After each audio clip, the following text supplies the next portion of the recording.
Hello. Hey, how's it going? Hi, Liam. You Oh, know, I guess I should get some. Should I do? Well, I need some earbuds. yeah, I think that's a good idea. Let me Yeah, actually hang on a grab second. mine as well. Yeah, I know I usually use them. I just forgot this time. Hang on. Yeah, same here. Okay, I'll be right back.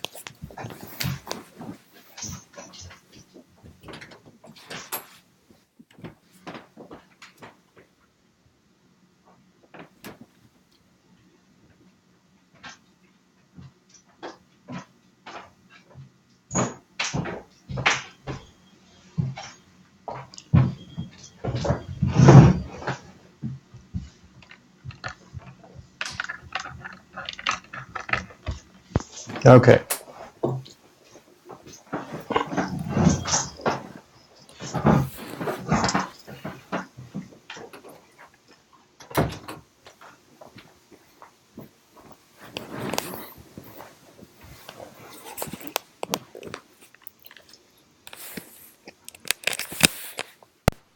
Okay, I'm ready whenever.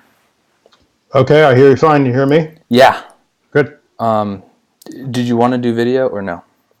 Uh, I'm Th- fine with video. okay. Do you see me? Yes. Okay, because I don't see you.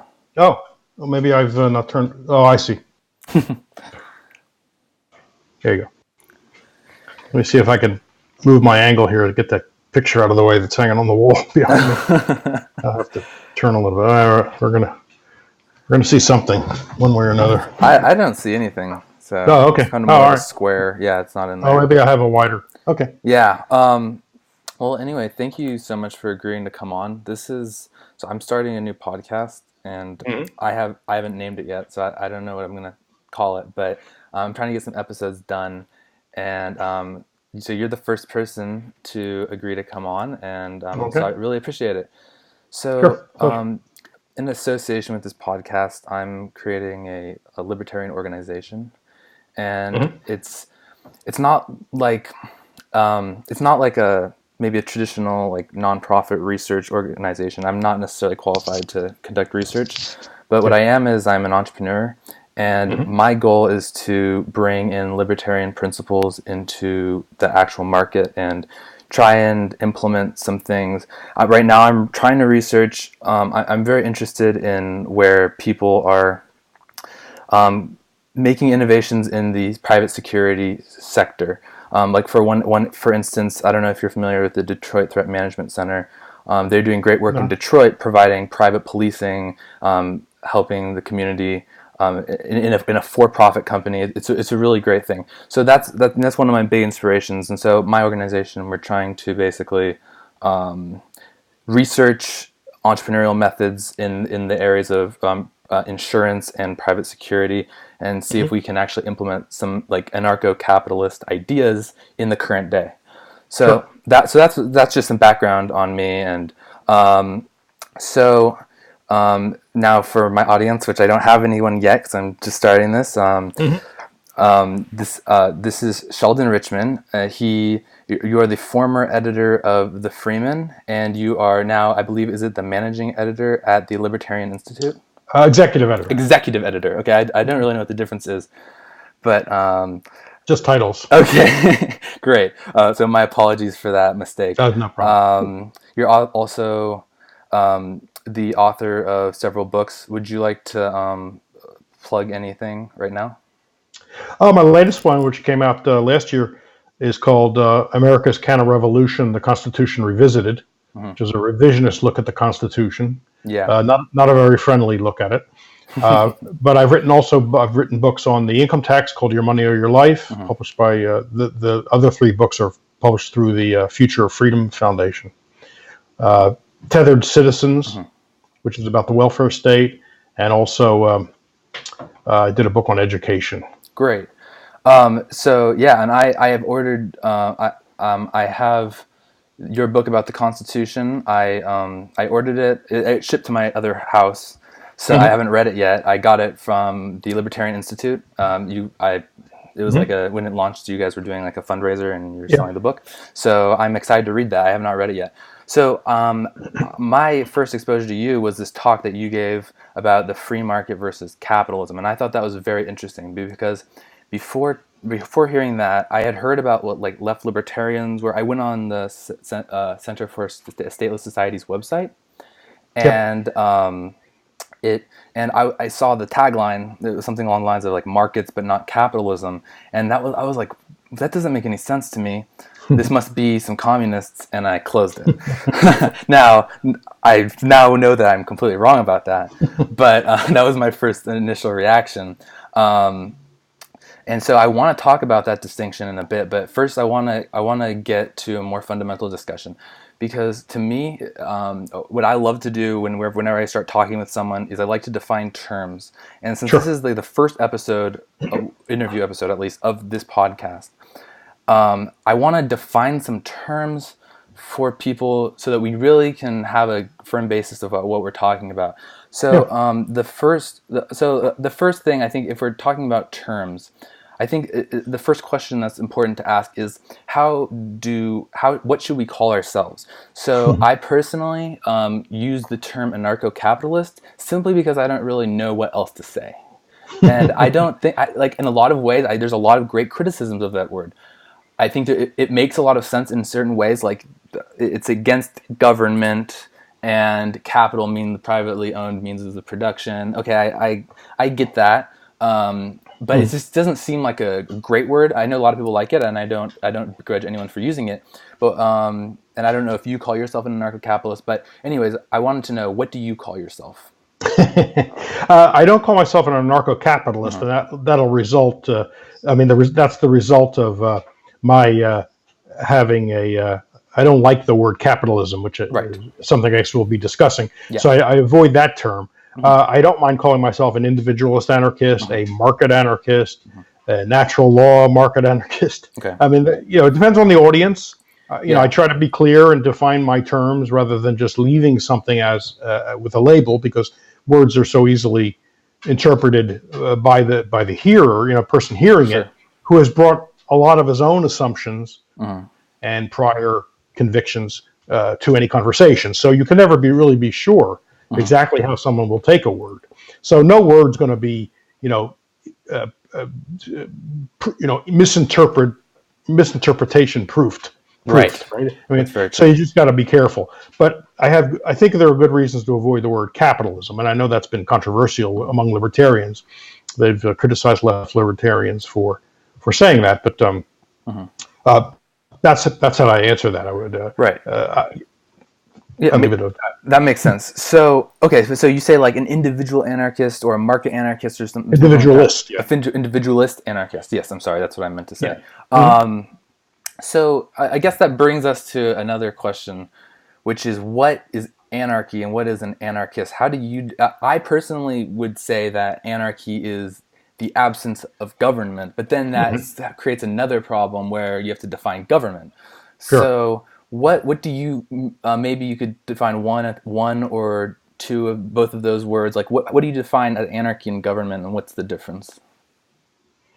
Well, I would define anarchy or anarchism as a society where the initiation of physical force is regarded as illegitimate, and that no one is privileged with the authority to initiate force.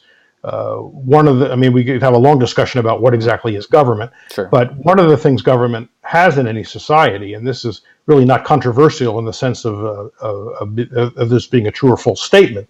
I don't mean morally controversial, but as far as just existentially non-controversial, government in any society is kind of a special institution, right? It's privileged. It's able to do things that no one else can do, no individual or group can do.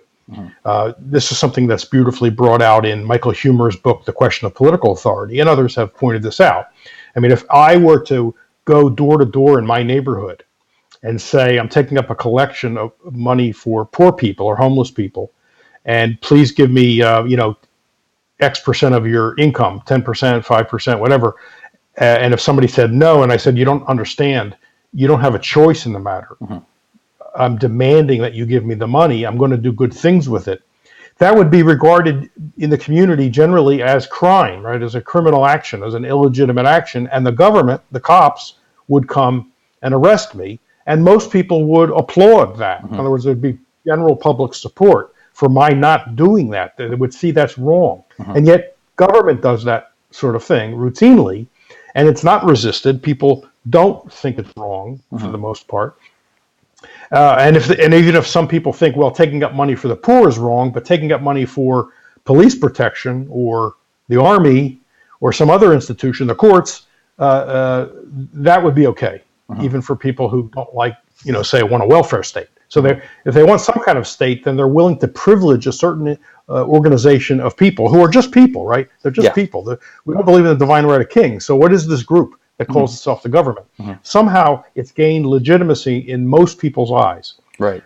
So anarchism means there is no such organization. No one is privileged with respect to being able to initiate force against people who themselves have not used force.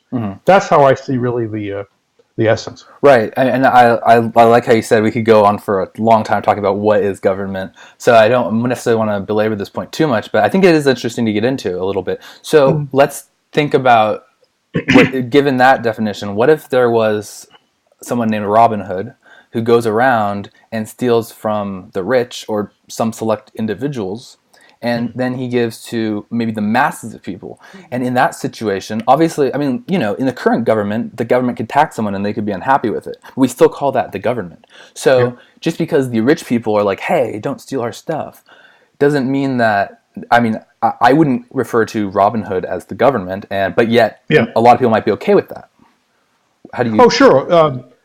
There could be situations where someone does initiate force, let's say, and of course you said takes from the rich, and that opens the whole question of how does the rich acquire it? Did it acquire it through legitimate means? You can see how this can end up being a very long discussion. Oh yeah, absolutely. Where we try to sort out every detail, but let's just assume for a second the rich have made this money innocently through production. So if someone goes around, well, that person would be that Robin Hood would be doing just what I said I would do, right? Going door to door to my neighbors and saying, give me your money so I can give it to the poor. I don't see how that differs. So even if a lot of people supported it, I'm not sure that's what it takes to be a government, because the traditional definition of government, I think it goes back to Max Weber, is that it's a monopoly. It exercises a monopoly in a territory, or a near monopoly. It never has a total monopoly, but a near monopoly.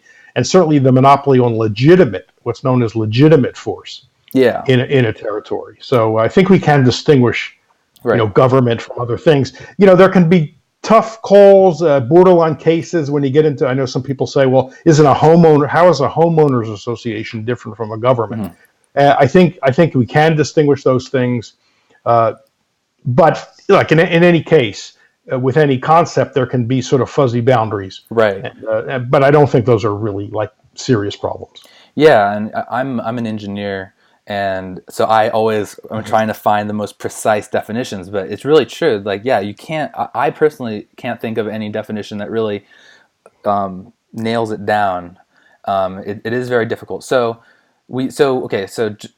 far we said, so government is an institution that overall is regarded with some sort of special moral exemption in which they have the permission to initiate force, and maybe has a near monopoly on said exemption. And so anarchy would be the absence of such an institution. And that's okay. So now we have that as a framework, and I want to get into the term anarcho-capitalism, which stems from anarchy. But first, let's talk about capitalism, which is the other component in that. So why don't we talk about the distinction between free markets and capitalism, or whatever, or however you want to frame that distinction. Yeah, and you mentioned the book Markets, Not Capitalism, which was a book of collected essays. Some new ones, but also some classics. There's things by Benjamin Tucker, who was an individualist anarchist, a libertarian anarchist in the late 19th century into the early 20th century. There was a whole circle of people around him. They published a magazine. He edited a magazine called Liberty, which published the big names of that time, including Lysander Spooner, who was getting older. He was older than that group, but he was still able to publish them in the early years of that magazine. Mm-hmm. So their attitude toward capitalism was, and this is something the left libertarians are sort of reviving, what this early American libertarian movement, what their insight was about this, that markets are good because markets are based on consent and voluntary exchange and trade for mutual benefit and that's the kind of thing libertarians like. Mm-hmm. But that historically, what has been known as capitalism has not been the free market. There was always privilege of one kind or another, but generally privilege for the capital owning class. Mm-hmm.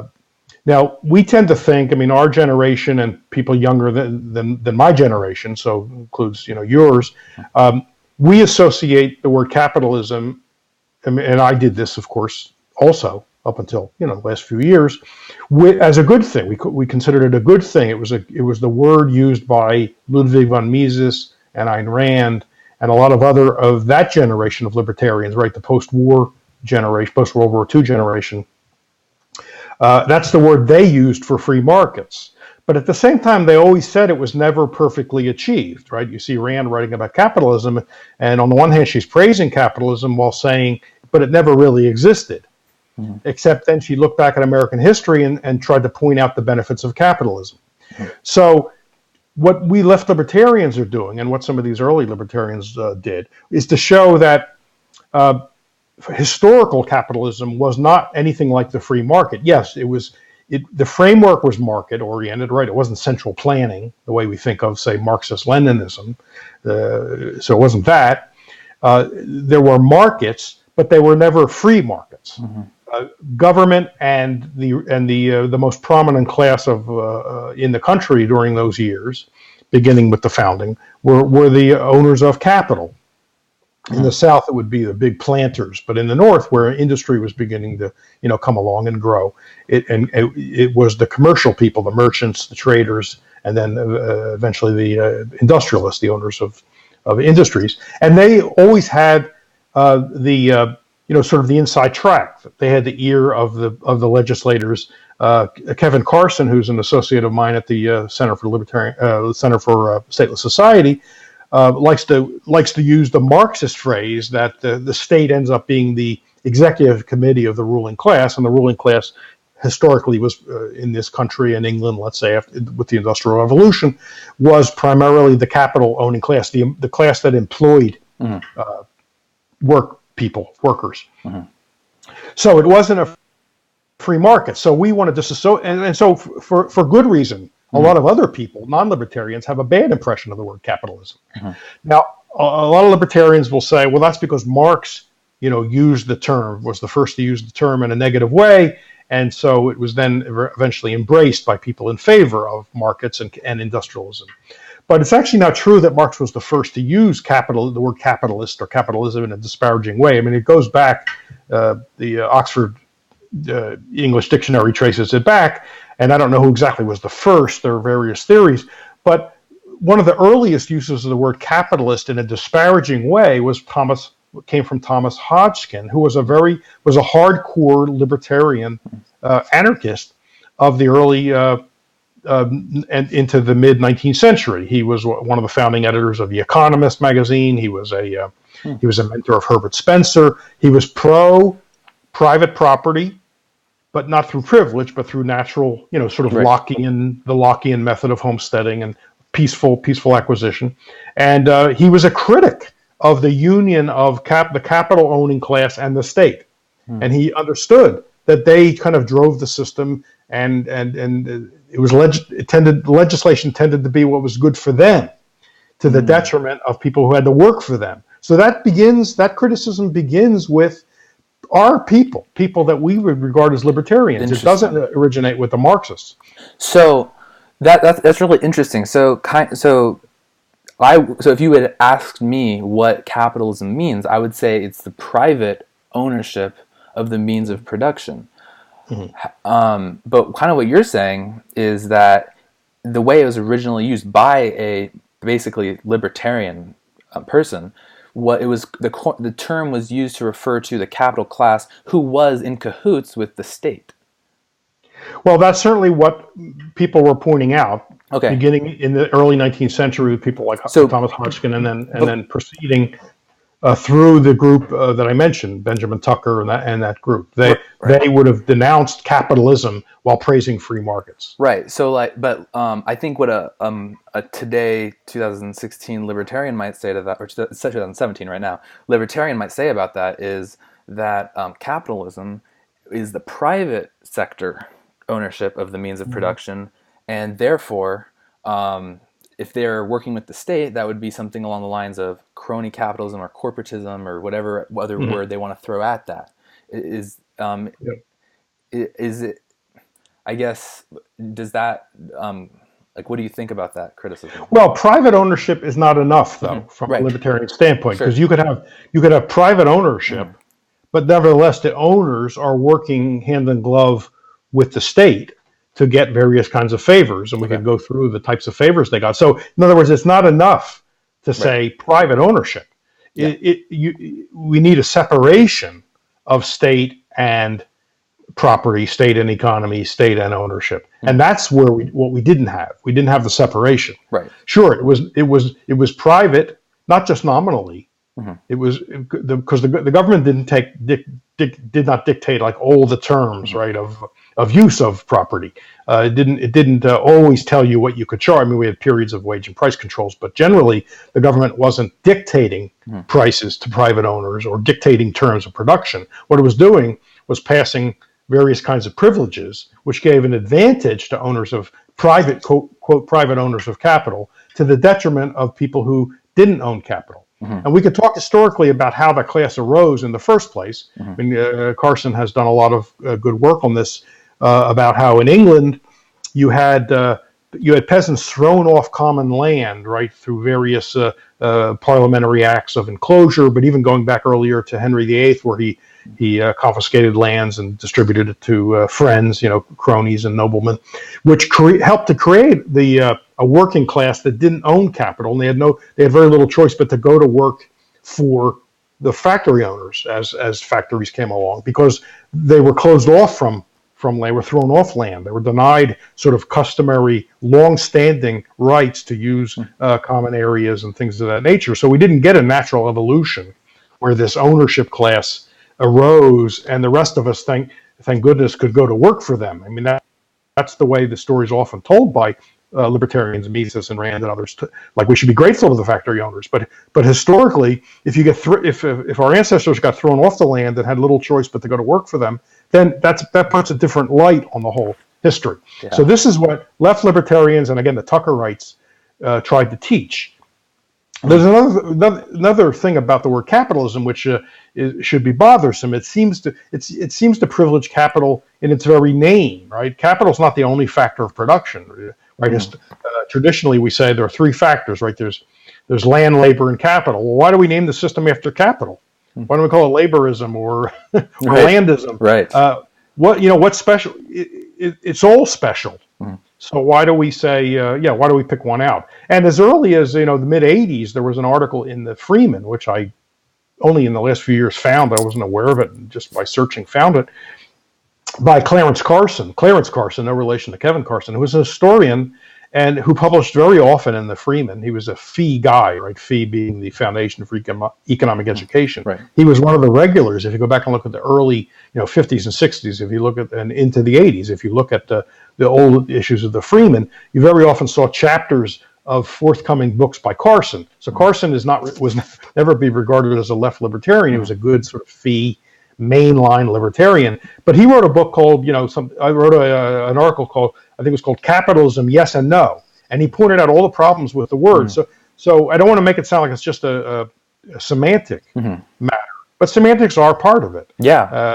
It does sound like capital gets a special place. Right. And given the history where capital in effect did have a special place, but an illegitimate place because of its union with the state, I think it's a word. It's a word I'm happy to stay away from. Yeah, and the one thing I would say about that, the one observation about maybe why the word capital could be important, is that we've always had land. It's been here for billions of years. We've had humans labor as long as humans have existed. And then the only thing that maybe changed to when you go to a capitalist system is an increase in capital production, or an increase of capital to help people, their labor and land, be more productive. That's the only thing I could think of in terms of that. But yeah, I mean, that makes a lot of sense. So, okay. So you mentioned left libertarianism, and so I would like you to maybe to describe what that is, as opposed to just libertarianism. Yeah. But before you do that, I just want to say one thing about my issue with the term left libertarianism is simply that nobody knows what it is, and nobody seems to like that word. And I personally had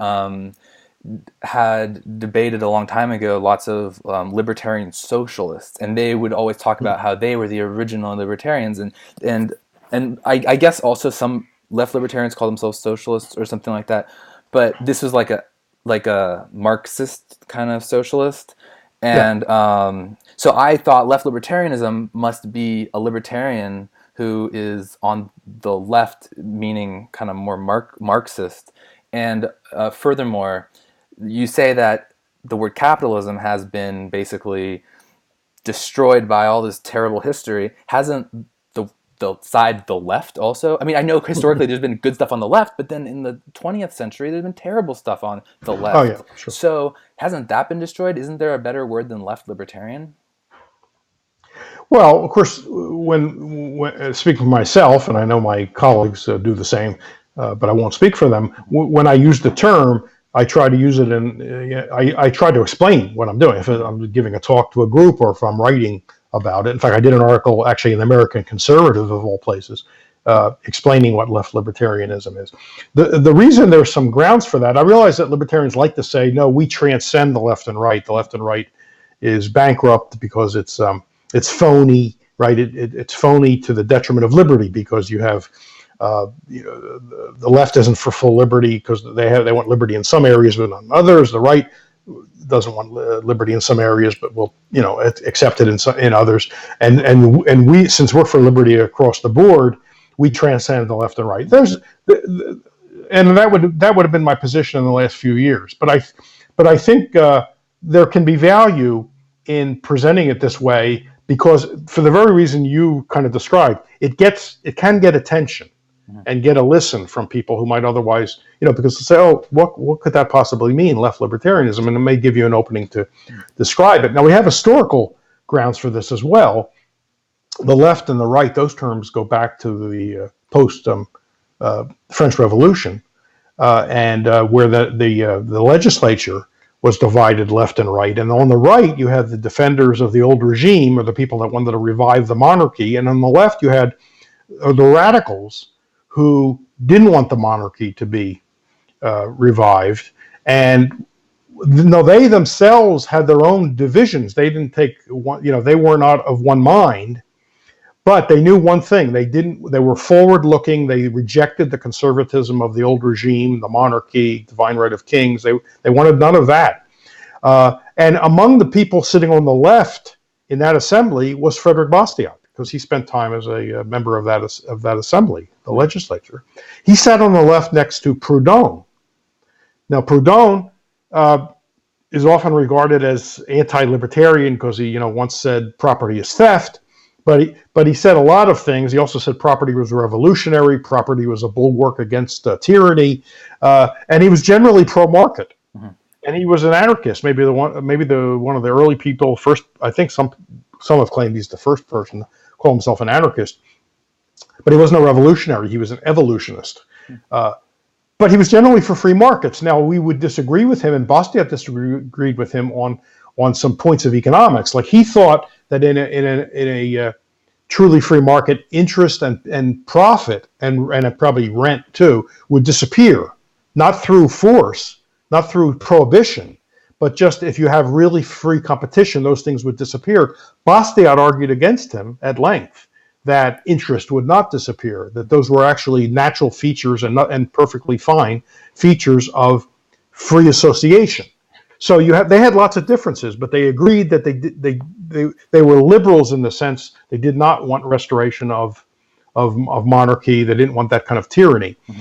So we begin on the left. Libertarianism begins on the left, you could say. Go ahead. I do want you. Okay, yeah, I want you to say what you're going to say.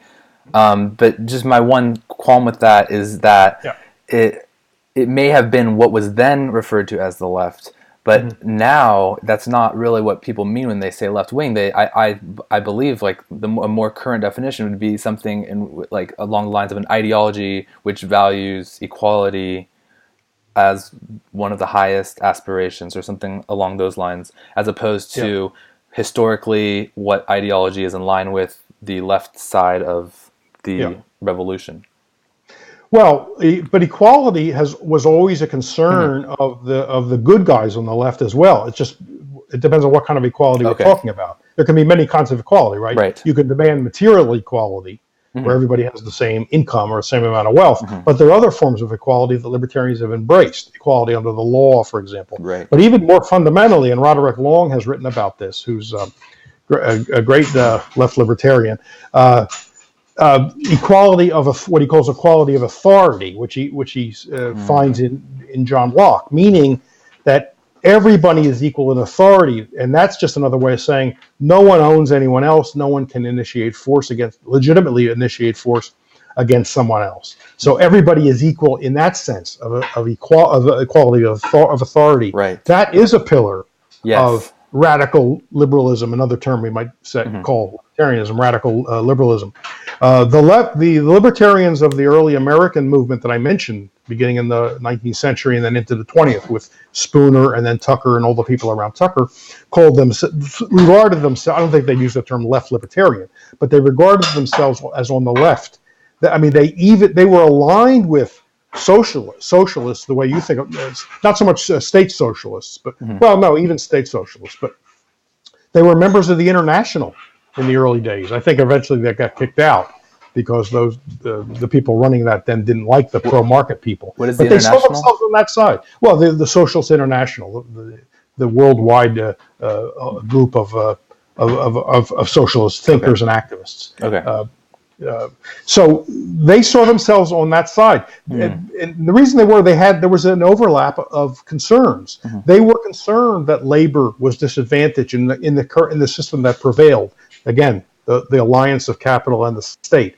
They were concerned at how that hurt labor. They didn't believe labor was getting its full reward in the marketplace, not because of something intrinsic to the market, like Marx would have argued, but because of the privileges created by the state, which again they saw as the executive committee of the capital owning class. So they were pro-worker, and they didn't object, say, to unions. And no, that doesn't mean they would have favored unions like we have today, which are basically allied with the state also, with the National Labor Relations Act, in the New Deal.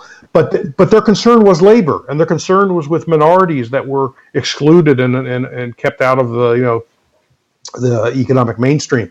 So they had leftist concerns, and the left libertarians of today have those same concerns. Those things tend to get buried in mainstream libertarianism. It gets sort of overlooked. Unions are if you talk about labor concerns among libertarians, you sound like what, a Marxist or at best a Democrat, if not worse, much worse. Bernie Sanders type. But that was an original libertarian concern, because the state, again, was doing things that were detrimental to working people because of the favors for the capital owning class. Intellectual property laws is one example. We can talk about that if you want. But that excluded people. We see occupational licensing doing the same kind of thing today, keeping people out of professions and occupations. So the reason we like the word left is because we're reviving the libertarian concern that with things that unfortunately today are identified with people who aren't for free markets, but they should be free market concerns. Okay, great. I said this would be 30 minutes. Do you have time to answer a few more questions, or do you gotta go? I can take a few more questions. Okay. Two more. Okay. So, okay, let me just see right here. Okay. Mm-hmm. So, given this, I want to know what is the difference between then like what a left libertarian would believe in terms of like, I, I get the historical context of the term, but what is the actual core principles of left libertarianism as opposed to someone who might describe themselves as an anarcho-capitalist? Well, here's the way I think of it, and it involves an interpretation of American history. I mean, we could look at Western history in general, but let's just talk about American history. I think what left libertarians do that other libertarians don't or don't sufficiently do is keep at the center of their analysis the way government has molded the economy, in some cases, very self-consciously through intervention on behalf, again, of this capital-owning class. So there was a distinct intention by early American leaders, rulers, whatever we want to call them, and the most prominent among the economic actors of the day, to create a national economy.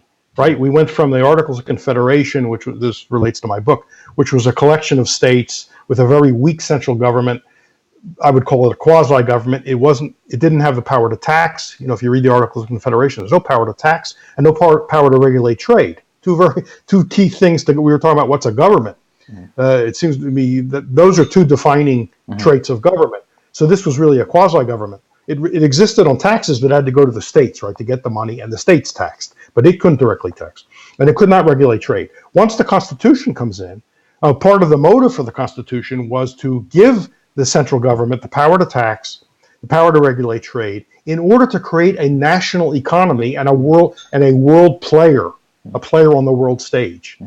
That was not a natural evolution of markets through just individuals trading and combining through voluntary association to create companies or other kinds of associations. It wasn't the result of that. It was a self-conscious program to create a national marketplace. We saw this in Hamilton, right? We see it with Henry Clay and this famous America system. And then Lincoln then brings it to fruition. We get the railroads, subsidies to the railroads, taking land, huge amounts of land to create railroads. Again, they weren't government-owned railroads. It gets back to your point about private enterprise or private ownership. They were privately owned, but they were in partnership with the state. State did some regulating, but in the meantime, at the same time, the owners got great benefits, and so this was not a natural evolution. And so one of the things left libertarians put at the very center of their analysis is that what we have today is not some natural evolving marketplace. And here's the way I like to put it. I think left libertarians see interventionism, corporatist interventionism, with roots way deep down in the American economy or American society, very deep down. I think generally libertarians, and I think we get a lot of this with Rand, they see intervention as more or less a thin layer of, let's say, imagine ice on a windshield, and all we need to do is scrape it off, and underneath is the free market. The left libertarian says, no, we think that's wrong. We think the roots go way, way down. Think of a huge tree with very, very deep roots. It's not just a matter of scraping off a little layer, and then we get a free market underneath. That's, I think, a big difference in the approach between left libertarians and non-left libertarians. Great. Thank you so much. Pleasure.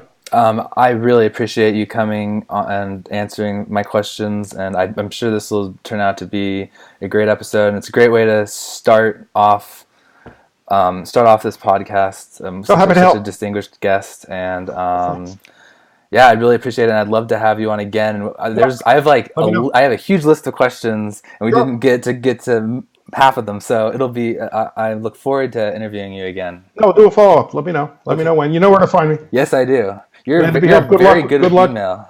Good luck with the podcast. Yeah, I do answer email right away. Good luck with the podcast. Thank you so much. I'll send you a link when it's out. Yeah, please do. Okay. Thanks great. a lot. Bye. Bye.